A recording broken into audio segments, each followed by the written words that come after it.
Seja muito bem-vindo à nossa Escola Bíblica Online. Nós adotamos a revista Compromisso, esta que se encontra em minhas mãos, da Convicção Editora. Estamos no terceiro trimestre de 2026 e vamos estudar pelo menos 7 profetas do Antigo Testamento. O assunto do trimestre é mensagem urgente para você.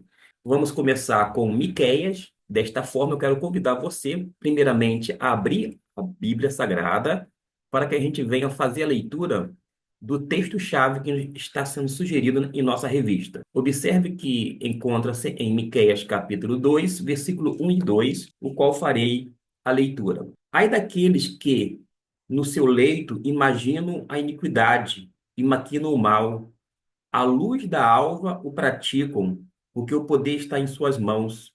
Se cobiçam campos, os arrebatam. Se casas, as tomam. Assim fazem violência a um homem e à sua casa, a uma pessoa e à sua herança, diz a palavra de Deus. Lição de número um, como eu disse, tem essa proposta o retrato da corrupção, voz da justiça. Parece-me que se tirarmos uma foto daquele período e uma outra do século XXI, vai mudar pouquíssimas coisas, somente os personagens. Mas a situação praticamente é a mesma por causa do pecado humano. O pecado é algo inerente a todo ser humano. De forma que nós vivemos hoje, por exemplo, em um tempo em que a corrupção não está apenas nos grandes escândalos, está sendo manifestado de várias formas, através de pequenas atitudes, através de mentiras, injustiças, vantagens indevidas, aproveitamento do povo por parte dos poderosos, dos políticos, egoísmo, indiferença, enfim, muitas outras questões que estão atreladas a esse quesito corrupção. E o pecado faz isto, corrompe o ser humano, cauteriza a mente do mesmo e faz com que ele venha se distanciar dos propósitos divinos.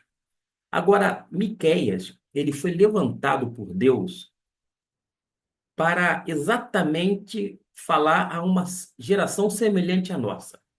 Mas a voz dele ecoou contra líderes corruptos, contra ricos, pessoas que estavam se aproveitando do povo e fazendo com que estas viessem se desviar dos princípios bíblicos, dos caminhos do Senhor. E a pergunta que eu quero fazer para você que é professor de escola bíblica dominical, você que é aluno, alguém que chegou agora na EBD Online, é a seguinte: o que destrói mais uma sociedade? A pobreza ou a corrupção moral? Porque se a gente analisar bem, a corrupção é muito mais profunda que uma questão financeira. É uma dificuldade relacionada à questão espiritual. Por isso que é importante nós nos atermos ao que foi dito por meio da palavra dele, de Deus, mas através de Miqueias, um profeta que exerceu seu ministério aproximadamente entre 750 anos a 686 anos antes de Cristo, durante o reinado tanto de Jotão, Acais e Ezequias.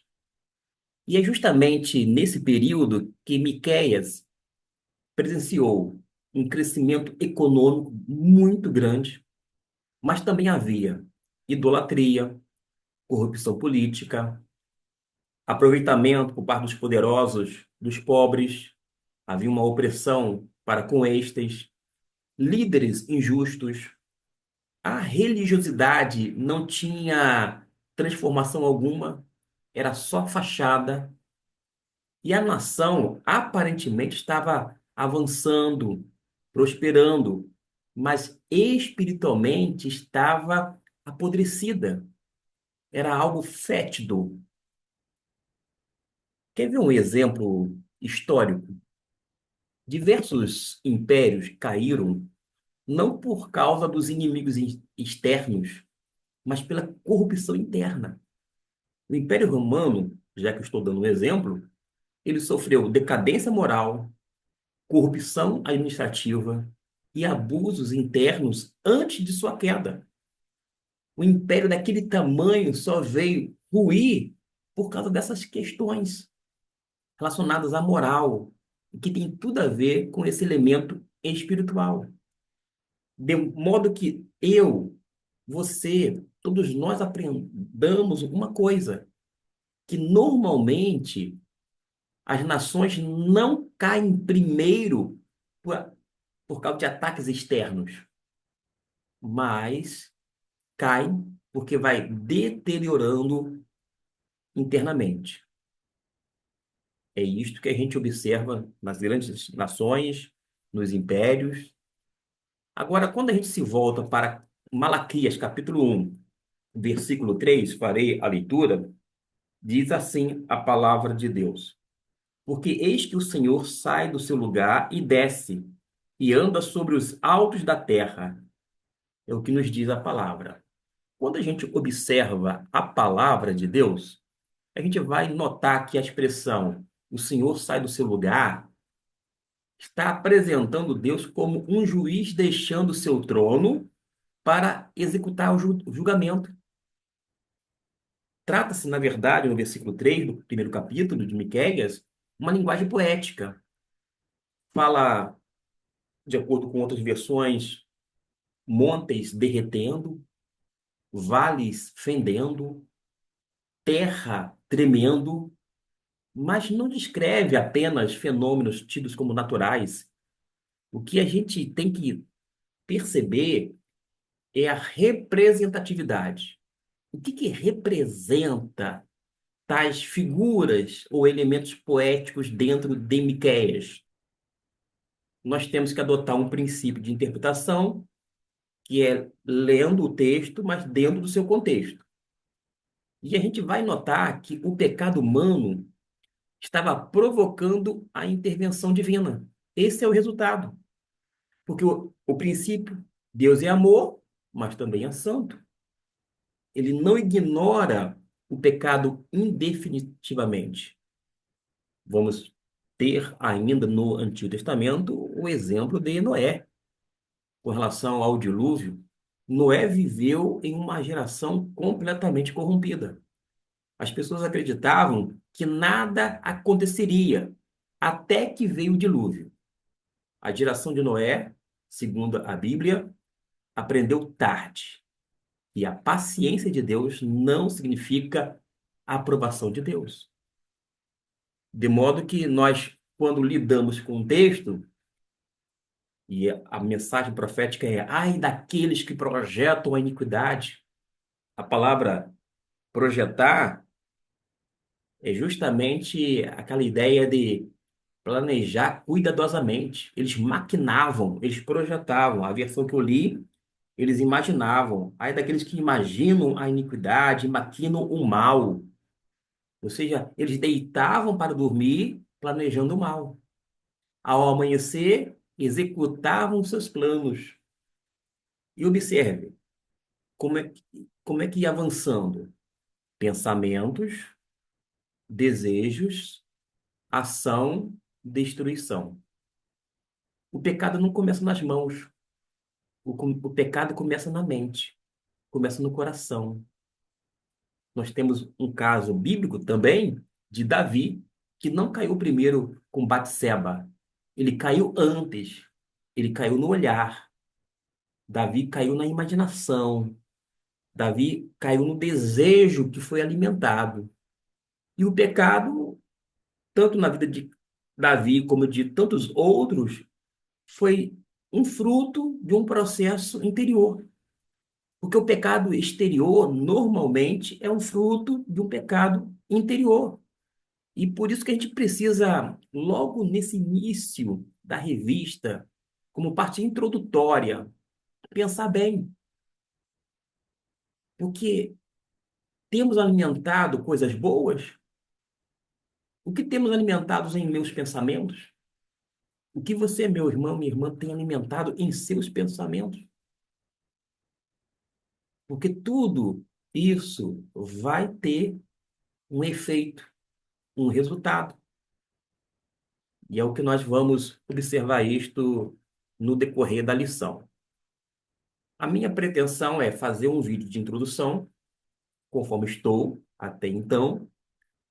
Farei a leitura agora da revista, onde o autor vai nos dizer o seguinte: onde você vê sinais de corrupção hoje, seja na sociedade, na comunidade ou até em atitudes pessoais? E como responder com justiça? De que forma você pode ser voz profética, como Miqueias, denunciando práticas injustas e defendendo os mais vulneráveis?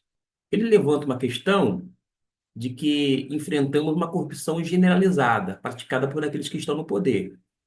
Mas convenhamos, muitas das pessoas que estão no poder são de origem religiosa, tiveram princípios cristãos, foram orientados, instruídos pelos seus pais, outrora, mas por alguma razão se desviaram.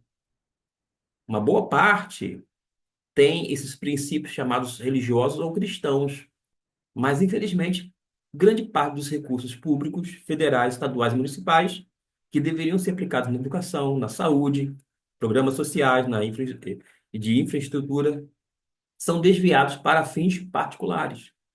São pessoas que nós votamos, que são os nossos, quer queiramos ou não, saibamos ou não, são os nossos representantes. Será que nós cobramos os nossos representantes? Ou será que a gente acaba fazendo vista grossa? Deste modo, prossegue o autor, enquanto uns poucos se beneficiam ilicitamente desses recursos, a grande maioria da população sofre com um sistema de saúde falido, uma segurança ineficaz e um sistema educacional precário. É muito fácil e cômodo falar contra a questão de uma cota que é racial, uma cota isso, aquilo, outro, mas acontece que as pessoas não têm as mesmas oportunidades. As pessoas, por exemplo, que estão no poder, quando elas passam mal, têm um problema de saúde, elas não vão para o SUS, Sistema Único de Saúde, que é público, com verba pública. Eles vão para os melhores hospitais particulares para se tratar e geralmente eles têm êxito naquele tratamento. Mas os pobres vai para o SUS, espera grandemente e para obter um tratamento demora meses e até mesmo anos para uma intervenção cirúrgica, por exemplo. A pessoa fica ao Deus dará, como se diz no popular. E ela, às vezes, apela para uns e outros, tentando, não é necessariamente furar fila, tentando conseguir o direito dela, que é constitucional. É muito fácil e cômodo algumas pessoas se levantarem contra projetos sociais quando eles têm condições de pagar as melhores escolas para os seus filhos, cursos de língua inglesa, curso disso, daquilo outro. Tipo, os meus filhos podem ter tudo do bom e do melhor, mas os filhos dos outros não precisam de tanta coisa. São situações bem semelhantes que o nosso país vai enfrentando duramente, e são situações semelhantes que foram criticadas lá no passado, por ninguém mais, ninguém menos do que Miqueias. Então a gente aprende que Deus usou o profeta para expressar a sua desaprovação com aquela situação de corrupção, de opressão que imperava em Israel. E foi justamente o profeta Miqueias que foi um dos instrumentos de Deus. Ele foi um arauto, ele anunciou de forma solene a palavra do Senhor. Assim diz o Senhor. E Deus manifestou o seu descontentamento e falou acerca do juízo dele contra aquela nação que estava sendo governada por uma elite corrupta e opressora. O autor, nessa introdução da revista, vai dizer que, com a mensagem de Miqueias, aprenderemos que Deus chama seu povo a viver em justiça, afastando-se da exploração e sustentando uns aos outros com amor e solidariedade. Eu vou ficar neste vídeo com esta parte introdutória. Fiquei até a página de número 13 da nossa revista. Farei o próximo vídeo contendo os demais tópicos da lição.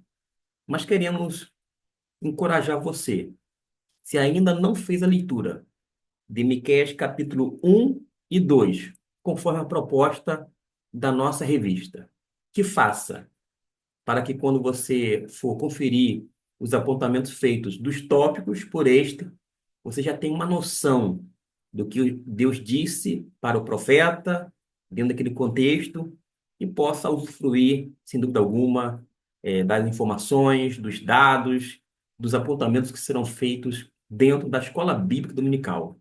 Que Deus possa, desde já, abençoar rica e abundantemente, e que você possa não apenas ler a palavra de Deus, mas também se inscrever no canal, caso ainda não seja, que você possa fazer com que esse vídeo chegue a mais pessoas, pessoas, inclusive, que não têm acesso a uma escola bíblica física, não têm condições, uma questão de saúde, por exemplo, de estar na EBD, que você possa compartilhar esse vídeo para que ela possa também, muito mais do que agregar informações, mas possa ter o conhecimento aumentado de quem Deus é. E nós já vimos até então que Deus não passa a mão na cabeça do seu povo. Deus não faz vista grossa. E pelo que nós entendemos até o exato momento, Deus vai usar uma nação pagã para que esta seja instrumento de juízo sobre seu próprio povo. Deus é amor? Sim, mas Deus é zeloso. Com Deus não se brinca, já diz o apóstolo Paulo na carta aos Gálatas, logo em o Novo Testamento. Mas a mensagem do Antigo Testamento continua ainda ecoando em nossos ouvidos. Por isso, quem tem ouvidos, ouça, para que, para ouvir o que o Espírito diz às igrejas através de sua bendita palavra. Deus abençoe e até o nosso próximo vídeo.